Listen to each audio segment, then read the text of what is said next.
Açalım hocam komple sana zahmet. Şef ne kadar zor. Çok. İsminiz? Bak arkadaşlarla ilgileniyor. Şefo sahibimiz bizim kim arkadaşlar? Sizin isminiz hocam?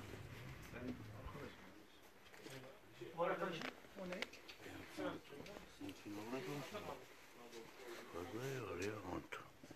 Şeker alırsın. Şimdi sahibi nerede? Geliyor abi. Siz? Oradan ver bak. Şey yapalım. Kaç ton burada mal var tahmini? 5-40 ton. Kaç araba var burada? 2 araba çıkarmış. Şu an Puanı yok hocam. 2 tane, 3 tane.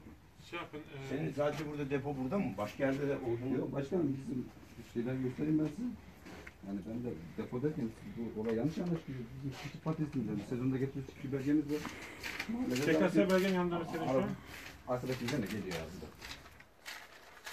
Yani mahallelere böyle küçük patates ne yapıyoruz? Çuval çuval. Depo değil de öyle. Depoculuk anlamayın. Damala yemiş çuvallarını ıslakmalarını da anlayabilirsiniz yani. Senin kimliğin yanında mı? Yanında. Alabilir miyim önceden? Dün Sayın Cumhurbaşkanımız 48. Muhtarlar toplantısında kimse benim vatandaşıma pahalı ürün yedirme hakkına sahip değildir. Bundan sonra aldığımız ihbarlar sebebiyle stokçuluk yapanlarla alakalı gerekenler yapılacaktır. Depoları basacağız diye ifade etmişti.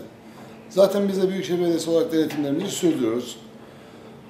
Yani bir süredir tabii Türkiye biraz dış baskılarla bir ekonomik türbülansa sokulmaya çalışıldı. Özellikle dövizle alakalı hareketlenme maalesef bazıları da fırsata dönüştürdüler. Bu manada Allah'a hamdolsun dövizle alakalı normalleşme çoktan gerçekleşti. Ama görüyoruz ki bu durumu fırsat bilen bazıları da ellerindeki malları tutarak bir fiyat manipülasyonu yapıyorlar ve bundan dolayı da piyasada ürünlerin pahalı satılmasıyla alakalı bir ortam oluşturulmaya çalışılıyor. Takdir edersiniz ki her tür meyve ve sebzenin hal rusumları alınarak ve hal denetimleriyle piyasaya sunulması gerekiyor. Biz de dün yaptığımız denetimlerde 35 ton depolara istiflenmiş patates ele geçirdik. Konya'dan getirdiği patatesleri burada depolayan vatandaşımız hal dışı toptan satış yapmak suçundan 14.000 liralık para cezasına çarptırıldı ve tabii ki hal bünyesinde normal fiyatlarıyla piyasaya sürülmesiyle alakalı da gerekli işlemler hayata geçirildi.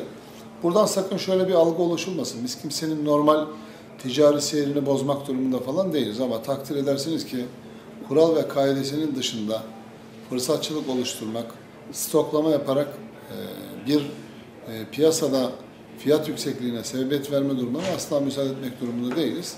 Bu konuyla alakalı Büyükşehir Belediye'mizin gereken tüm çalışmaları yapacağını, tüm denetimleri 7/24 devam ettireceğini ben bundan özellikle konunun taraflarını ifade etmek istiyorum. Bu vesileyle tüm esnafımıza da hayırlı işler ve kolaylıklar diliyorum.